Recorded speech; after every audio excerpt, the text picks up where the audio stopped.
The Young and the Restless spoilers. Hey everyone, welcome back to the channel. Today is just another wild day in the soap world, and we have so much to unpack.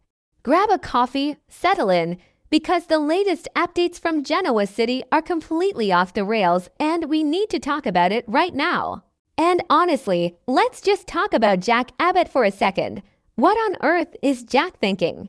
A few episodes ago, we saw Jack manipulating Patty Williams, trying to use her as a weapon to expose Victor Newman. I mean, we all know Jack is desperate right now. Diane caught him in a compromising position with Nikki, and before that, she caught him in bed with Patty on a boat. So Jack is panicking, his marriage is falling apart, and his brilliant idea is to string Patty along. But you guys, Patty is not a toy. You cannot just wind her up and expect her to do your bidding without collateral damage. She has been obsessed with Jack for literally decades. But here is the massive twist that I honestly didn't see coming. And maybe I should have, but I didn't. Patty is shifting her attention. She is moving on from Jack. And she is moving on to someone who is arguably 10 times more dangerous. Enter Matt Clark, yes. The same Matt Clark who just tortured Nick and Adam in Las Vegas.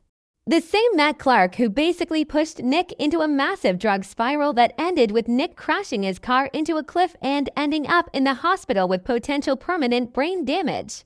Nikki is literally collapsed in the hospital waiting room, screaming in absolute despair, and Adam is drowning in guilt. Matt is a monster, a complete and utter villain. But right now, he is back in Genoa City and he is pulling the oldest soap opera trick in the book. He is faking amnesia. He is walking around town pretending he doesn't know who he is, which is just so ridiculous. But whatever. The fans on social media are already rolling their eyes, and I am too, but wait. Because the moment Matt and Patty locked eyes in the coffee house, something shifted. It was just a glance, but you could feel the weird, chaotic energy between them. Patty was drawn to him immediately. And Matt is a predator. He knows exactly what he is doing. So, in the upcoming May 18th episode, things take a huge leap forward. Matt actually summons Patty to talk. He reaches out to her. And the conversation they have is honestly fascinating. Matt looks at Patty, this woman who is known around town as completely unhinged, and he tells her that he feels a kinship with her. He says they are the same. He tells her that he understands her deep, desperate desire for redemption after all the mistakes she has made in her past.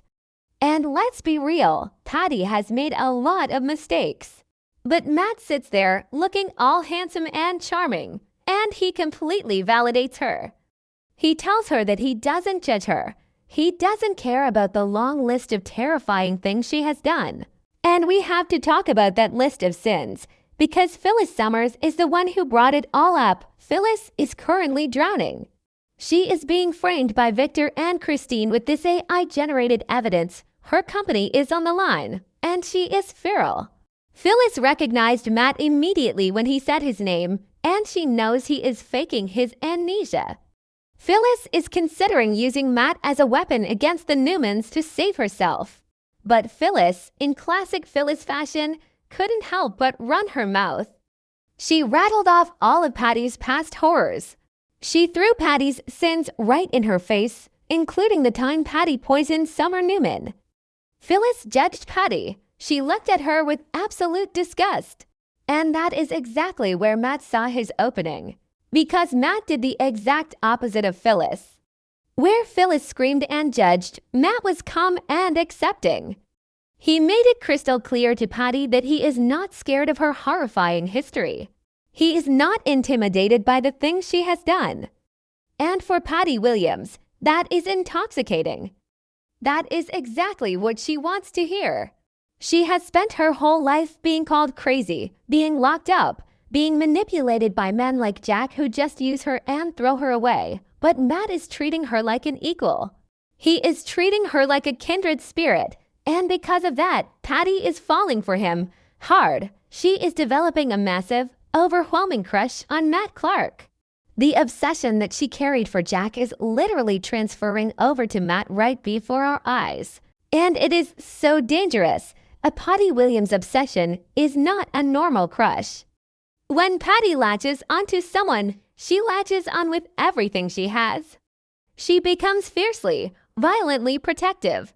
Depending on how this plays out, we are going to see Patty completely forget about Jack. Jack is going to be old news. Patty is going to make Matt the absolute center of her universe. And she is already making moves to prove her loyalty to him. She is vowing to stand by his side, no matter what. She is telling him that she is the only person in Genoa City that he can actually trust right now. Which is hilarious, right? Trusting Patty Williams. But in Matt's fake amnesiac state, he is playing along. He is letting her believe that she is his anchor in this confusing world. But Patty isn't just stopping at being a supportive friend or whatever this weird dynamic is. She is going on the offensive. Patty is going to try her absolute hardest to turn Matt completely against Phyllis. She wants Matt to reject Phyllis and align solely with her. And honestly, I kind of love it. Phyllis thinks she is the smartest person in the room. She thinks she can just manipulate this dangerous, faking amnesia villain to take down Victor Newman, but Phyllis is underestimating Patty. Everyone always underestimates Patty. If Patty gets into Matt's head and convinces him that Phyllis is the real enemy, Phyllis's entire plan for redemption is going to blow up in her face. And I'm here for that mess. I really am. So where is this all leading? Well, we have a massive spoiler coming up that is going to change the entire trajectory of this storyline. At some point soon, Matt's life is going to take another shocking, violent turn. He is going to be found tied up and gagged in his room at the Genoa City Athletic Club. Yes, tied up and gagged. Who does this? We don't know yet. Could it be Victor sending his goons? Could it be Adam seeking revenge for Nick's car crash? Could it be Phyllis taking extreme measures because Matt wouldn't play ball? Or maybe even someone else entirely. We don't know who ties him up, but we do know who finds him, Patty. Patty is going to be the one to come to his rescue. She is going to walk into that GCAC room, see the man she is newly obsessed with bound and helpless, and she is going to save him. Do you guys understand what this is going to do to her psychologically? Patty loves to be needed. She loves to be the savior. Untying Matt, pulling the gag out of his mouth, comforting him. That is going to cement their bond forever. In Patty's mind, they are going to be soulmates after that. She rescued him from his enemies. She proved that she is the only one who truly cares about him. It is going to validate every single delusion she is currently building about their relationship. Imagine the scene when Patty finds him tied up. The drama of it all. Matt, this big, dangerous guy who usually holds all the cards, reduced to being a hostage in a hotel room. And Patty, who is usually the one being locked up or pushed aside, gets to be the hero. She is going to untie those ropes. She is going to soothe him. And she is going to look at him like he is the only man in the world. That power dynamic shift is going to be wild. Matt is going to realize that he has someone who is completely, blindly devoted to him. And Patty is going to realize that she finally has someone who needs her. It is a match made in soap opera hell, and it is going to cause so much destruction. And what is Matt going to do with that? Because let's not forget, Matt is a sociopath.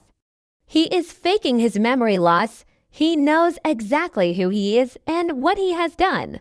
Is he actually starting to care about Patty? Or is he just using her because she is a convenient, easily manipulated pawn who happens to be willing to do anything for him? Maybe I'm being too cynical. Maybe Matt actually does see a kindred spirit in her. Okay, that sounded dramatic, but you get what I mean.